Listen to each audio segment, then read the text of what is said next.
We've had an unusual 2 or 3 months. It's actually been good for some modelers, a bit more time, and that we can actually sort of like get on with a few things. And in course, it's been good for some modelling item suppliers as well. But it's been tough for some retailers, as we well know, but it's been especially tough for museums and attractions. But we're going to join Martin and Tim at Pendon Museum now to find out a little bit more what's actually been going on. So hello to you both anyway. Martin is sitting on the left and Tim on the right in red. So thanks very much for joining us this weekend anyway. Okay, so first thing I'd like to ask, obviously New Year, the world was relatively normal and it was the period of time when you're actually closed in the museum. What were you doing at that time before all of this came about? Well, that's our period when we do more deep maintenance, really. So, and it's also the time we bring new trains onto the layout. So we have a program of rotating stock. And this does two things. One, it rests certain stock and eases the wear and tear and distributes that amongst the fleet.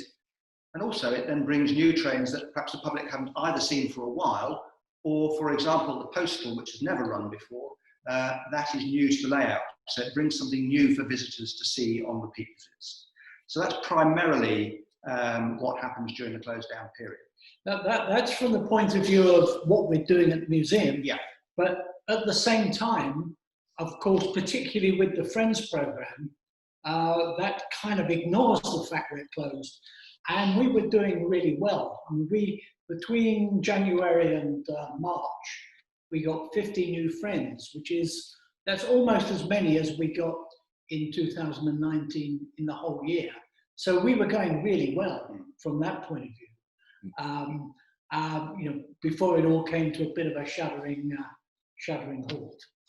Yeah, this grinding halt that came. What did it mean to you at that time? Well, we anticipated it by about a week, in fact. We've been open for the whole of February, and that has gone reasonably well for a February. And then the week before the lockdown, it was clear that there was quite a lot of risk around. So we shut the museum the week before to everybody and furloughed our 2 staff. And they remain furloughed as we speak. And of course, we're still closed to the public at the moment. We'll come on to the volunteers in a minute. We've again throughout this we've maintained communication, particularly with friends, but with actually with our whole mailing list from time to time as well. Over the past few years we've built quite a good contact list of about 7,000 people, and so we've managed to keep the museum somewhat in the public eye. We've done some things which we kind of thought about beforehand, but it really gave us a reason to do them. We toyed with the idea of having some digital jigsaws from some of our photographs on the website for anyone to do. As things stand today, over 3,000 people have done our digital jigsaws during lockdown. I mean, that's completely out of the blue. We'd also been thinking that it would be quite neat to have some kind of virtual tour of the Vale scene, and in fact, we've done quite a lot of work on 360 photographs and trying to stitch those together. And we went ahead and funded some software that runs on our website, on which we now have a virtual tour. We launched that to friends at the beginning of June. We launched it to the general public just a few days ago. We've not got the results from the public launch yet, but we know that in the first week, 500 friends spent time going around that. So that seems to be pretty successful. And interestingly, a lot of them have said it's much easier to see the detail on the virtual tour than if you're in the museum. The vista's so big, it's a kind of distraction in some respects when you're here. So actually, this turns out to have some permanent value as well. I've got to say, it's absolutely superb, I've got to say.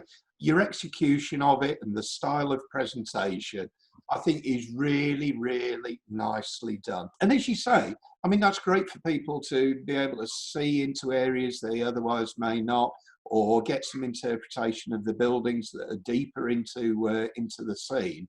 And I know that obviously there's still much more detail that can obviously be catalogued on there, but I think it's a wonderful project. Yeah, and you know, I think people being able to get a glimpse of what they'll see at Pendon before they come, well, you know, it might persuade a few it's really worth the trip. And I think equally, you know, we want to build relationships with people. So, you know, if you've been to the museum and you go back to the virtual tour, you're bound to find things that you missed. Maybe you'll come again. Maybe you'll become a friend. You know, so actually, I think it'll become quite an important part of what we offer. I think it's actually a great interpretive tool for somebody who's actually there whilst they're looking at the scene. You can't replace that scene in any digital form, but you can obviously enhance the experience. So I think it's absolutely excellent and very, really quite innovative. Punching well above your weight there, I'd say. Nice job. Thank you. I think, yeah. Yeah. Okay. Sorry, Tim. Coming back to modelling, we've taken the opportunity to take quite a lot of stuff home. So 3 or 4 volunteers are working on, for example, the Bournemouth-York train that will hopefully come into service early next year. So we'll get ahead of ourselves. So the time is being used creatively. Hmm. And also, as well, that you've been able to take things away and continue with obviously the plans that you want to happen. But we're now at a point where, obviously, as volunteers, that you're coming back into the museum behind closed doors and moving into care and maintenance and taking everything out of mothballs. Yes, that we started in early June. We spent quite a lot of time working out a protocol. It's a limited number of volunteers who are not vulnerable, volunteers who will maintain social distancing, which with only 3 or 4 of you in is quite easy. Happily, both layouts ran extremely well, having been sat still for sort of nearly 3 months, and we'll probably be in about once a month just to keep that ticking over. On top of that, other projects are happening. So we have the photography and virtual group in probably about once a week, and also our curatorial team are in also about once a week.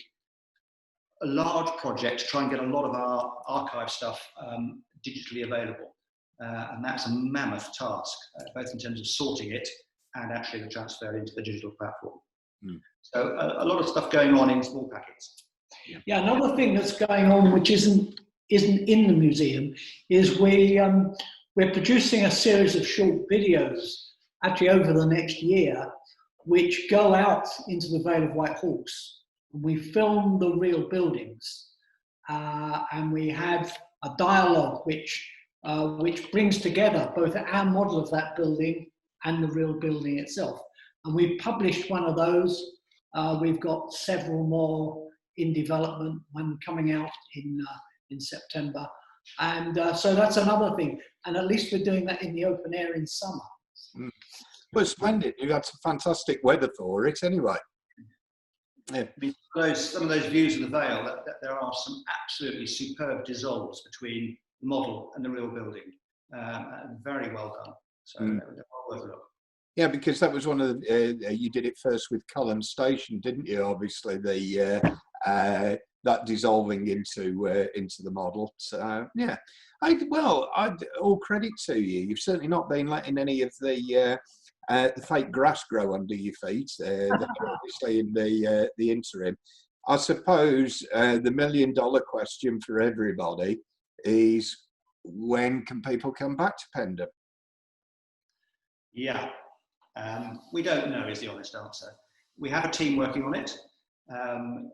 Clearly, we need the government green light before we do anything, but we hope that we will be in a position that when that green light is given, that we've got everything in place that would allow us to do it.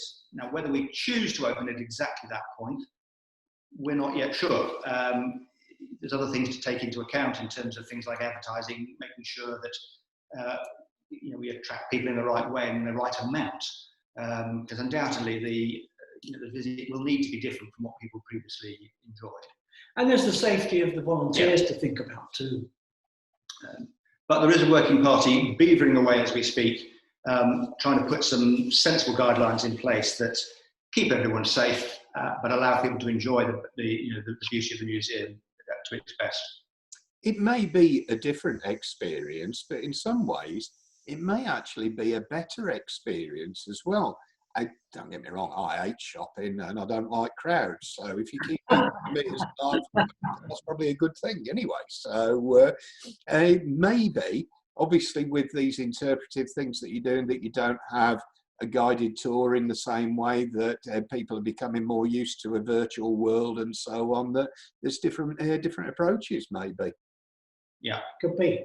Yeah, we're certainly feeling our way, and I'm sure things will gradually change as we gain experience and tweak things to get the best for everything, really. Yeah. Well, we look forward to when that day comes, and obviously, sort of like as a friend, that on my journeys down the A34, I can stop by for a cup of tea and have a nosy round. So I hope that day isn't too far away for everybody's benefit. I think you've been doing a superb job, but as a friend as well, that I've seen the benefit of that, of being able to maintain contact over the last few months. And I know it's an important backbone to the museum and the future. And if anybody isn't a friend, what are the benefits for somebody who doesn't know them? Well, I suppose the core benefit is you get complimentary access to the museum at any time when we're open to the public. You get discounts on our modelling workshops. Over the past couple of years, we've built a pretty big database about the buildings and about the trains, with a lot of information which is of interest and value to modelers. We have events for friends. People can't get to those. We're now videoing them, so they're on the website for friends to see. So there's really you get quite a lot for a relatively small annual fee, and a fee that helps to keep this place going. Yeah, and well, I actually have family membership as well, that I find that sort of like beneficial as well, because obviously I'd be paying out for Mrs. Y as well when she's with me on our travels. Yeah, and actually, when you look at how people come, there are quite a lot of grandparents who buy a family membership. It's a great place to bring the grandchildren, particularly if you want them to become modelers. Absolutely, yeah. Don't we all? Don't we all? Yeah. Who wouldn't?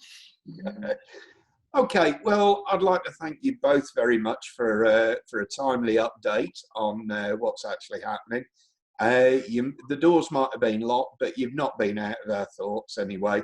And let's hope that we get back to some kind of normality as the months move onwards. Certainly do. Yes, one might say the grass has not been static under our feet. Oh, very good, Tim. Yeah, no, you've been doing a fantastic job. Well done to you all down there. Thank you. Thanks, Andy.